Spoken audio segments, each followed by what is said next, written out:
Hello, j'espère que tu vas bien. On se retrouve aujourd'hui pour une routine grossesse et cette fois-ci pour le deuxième trimestre. Demain, je serai à 28 semaines d'aménorrhée, soit 6 mois pleins de grossesse. On entamera tout doucement le 7e mois. Cette grossesse n'a rien à voir avec la première. Elle passe déjà beaucoup plus vite et elle est un peu plus compliquée, je l'avoue. J'ai beaucoup moins d'énergie, donc je suis plus fatiguée. Mon début de grossesse n'a pas été facile et ça je pense que vous le savez. J'avais beaucoup de nausées et je vomissais beaucoup aussi.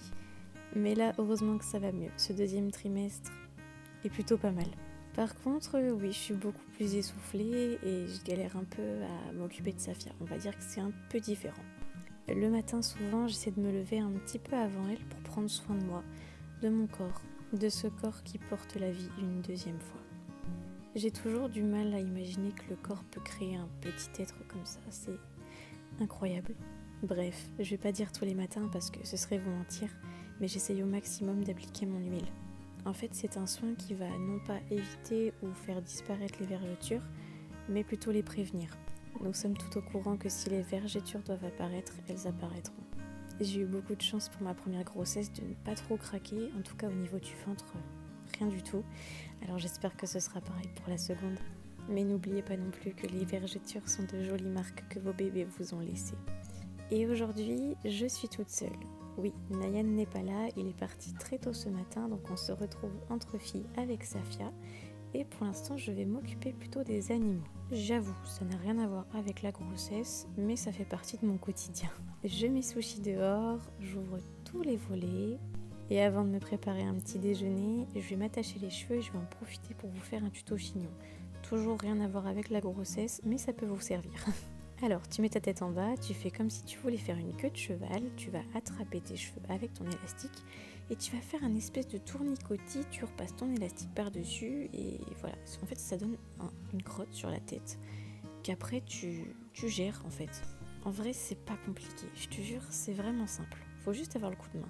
Je me suis d'ailleurs rendu compte en ouvrant ce placard que les verres étaient à l'envers. C'est bien sûr Nayan qui les avait rangés. Si tu passes par là, les verres ça se met à l'envers. Bref, je me prépare un petit déjeuner. Alors moi je bois toujours du lait froid le matin et je mange des petits gâteaux. Oui, je pense sincèrement que si ma sage-femme voyait cette vidéo, elle serait pas forcément très heureuse, hein. Mais franchement, je m'en fiche et je mange ce que j'ai envie, ce que j'aime. J'ai pas forcément tout le temps envie de manger des pommes ou des clémentines le matin. Je me charge ensuite d'aller chercher Safia. C'est un petit bébé qui ressent d'ailleurs beaucoup la grossesse. Je le remarque surtout depuis quelques semaines. Elle me demande beaucoup les bras. Elle a vraiment besoin de ma présence. C'est vrai qu'en ce moment, c'est plutôt maman. Et j'essaye malgré tout de répondre à un maximum à ses besoins, même si parfois c'est compliqué. Je peux pas la porter tout le temps puisque c'est difficile pour moi. Alors j'essaie de faire la part des choses, de faire un peu 50-50. Avec Nayan, on lui parle souvent de sa petite sœur. Alors, elle est au courant qu'il y a un bébé, quelque part. Après, si elle sait réellement qu'il est dans le ventre, je sais pas. Je pense que c'est trop compliqué pour elle, elle est beaucoup trop petite pour comprendre ce genre de choses. Mais au moins, on l'habitue au fait qu'il y aura un bébé bientôt. Le moment le plus compliqué arrive, c'est le choix des vêtements. J'ai toujours du mal à me trouver des vêtements. En fait, j'ai l'impression que je m'habille tout le temps pareil, en legging de grossesse avec un pull. Franchement, on est d'accord que c'est 1000 fois plus à l'aise. Bon, là, j'ai fait un effort, j'ai mis une petite robe. Mais sérieusement, j'arrive pas à rentrer dans certains vêtements, alors je fais ce que je peux. J'avoue que des fois, ma dégaine, c'est pas trop ça, mais là, j'ai fait un petit effort quand même. Bien évidemment, je n'oublie pas d'habiller mon petit cœur. Aujourd'hui, je vous avoue que c'était une tenue assez simple. Et j'avoue aussi que c'est difficile depuis qu'on est dans cette maison de lui garder des vêtements propres. C'est très compliqué. En fait, on va dire qu'elle joue beaucoup avec la terre, les cailloux, qu'elle tombe, qu'elle joue avec Sushi. Donc voilà, les vêtements sont vite marrons. Bien évidemment, tout ça fait partie de mon quotidien. Donc je vous le partage avec grand plaisir. On essaye de prendre l'air un maximum, de sortir, puis Safia, elle adore ça. Et d'habitude, j'avoue, c'est plutôt Nayan qui va dehors avec elle, qui joue, etc. Mais là, j'étais toute seule, donc j'ai fait de mon mieux. On joue à la balancelle, on va dans sa cabane, on joue avec Sushi, avec la balle. On remarquera d'ailleurs que ma dégaine est incroyable. Mais je vous jure que les crocs, c'est vraiment la vie. On est d'accord, c'est vraiment très laid. mais c'est très utile. C'est le genre de truc, tu l'enfiles en 2 secondes et tu le retires en 2 secondes. C'est aussi le genre de truc, tu t'en fous en fait si tu le salis ou tu l'abîmes, puisque c'est moche. Bref, nous n'allons pas débattre sur des Crocs. Comme je vous disais, c'est pas aussi facile qu'avant de jouer avec elle. J'essaie quand même de faire au mieux.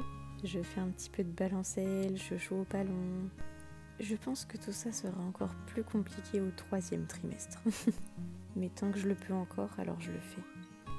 Parce que si ça lui fait plaisir, eh bien ça me fait plaisir aussi. Je vous avoue qu'à ce moment-là, j'étais déjà fatiguée de ma journée, mais j'ai pris sur moi, je lui lis un livre, je prends vraiment le temps en fait de passer du temps avec elle tout simplement. Je sais qu'elle en a besoin, je sais que ça lui fait plaisir et comme je vous l'ai dit, si ça lui fait plaisir, alors moi aussi. Et ce midi au menu, c'était curry. En fait, il avait été fait la veille, mais il en restait.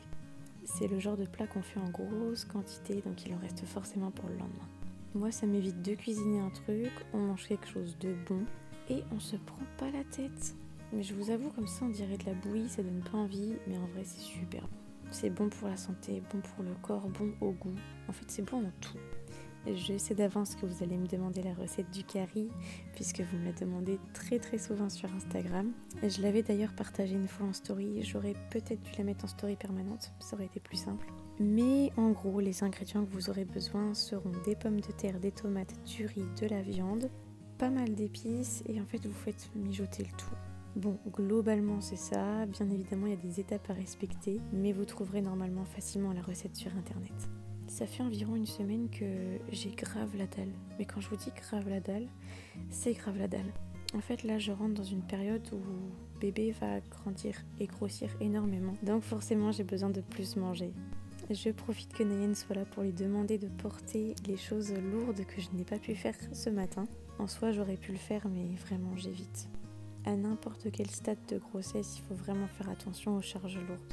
Pendant la sieste de Safia, je m'occupe, je travaille et j'essaye si possible de me reposer un petit peu. Sinon, je sais très bien que la fin de journée va être compliquée et que j'aurai du mal à tenir. J'en profite aussi pour filmer quelques petits coups de pied, enfin du moins tenter. Si je devais décrire la sensation quand un bébé bouge dans le ventre, c'est comme plein de petites bulles. Enfin, du moins au tout début, c'est ce genre de sensation. Et après, je sais pas vraiment, c'est assez indescriptible mais c'est magique. Ça fait pas mal. Alors, il peut y avoir des coups désagréables quand c'est trop bas ou vers les côtes, mais généralement, on n'est pas là à se tordre de douleur. Non, loin de là. J'essaye aussi de marcher pas mal pour garder une certaine activité physique. En fait, j'ai pas envie d'arriver toute moelleuse à l'accouchement et de ne pas réussir à pousser parce que je suis essoufflée et épuisée.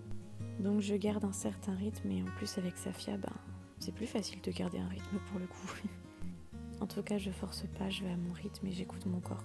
C'est ça le plus important. Je vous cache pas que le moment que je préfère en fin de journée, c'est de me remettre en pyjama.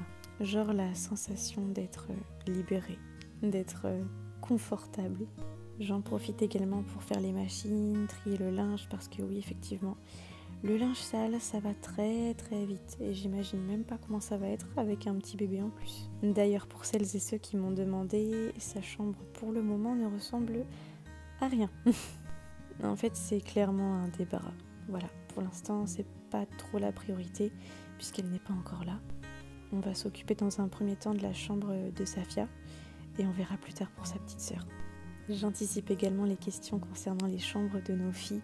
Oui, on vous montrera tout, on vous montrera même la chambre de sa future sœur. J'ai d'ailleurs tellement hâte de commencer la décoration. J'avoue que mon petit plaisir du soir en ce moment, c'est une petite glace devant notre série. On passe du temps à deux, en amoureux, et ça fait du bien, tout simplement. Le soir, j'applique mon huile aussi pour prévenir les vergetures sur tout le corps. Et Nayenne me fait des petits massages au niveau des pieds, puisque c'est vrai que j'ai les jambes qui sont assez lourdes en ce moment et ça me tire vachement. Et j'essaye d'ailleurs de les surélever quand je suis assise, parce que ça fait quand même assez mal. En tout cas, j'espère que cette vidéo vous a plu et je vous dis à très vite.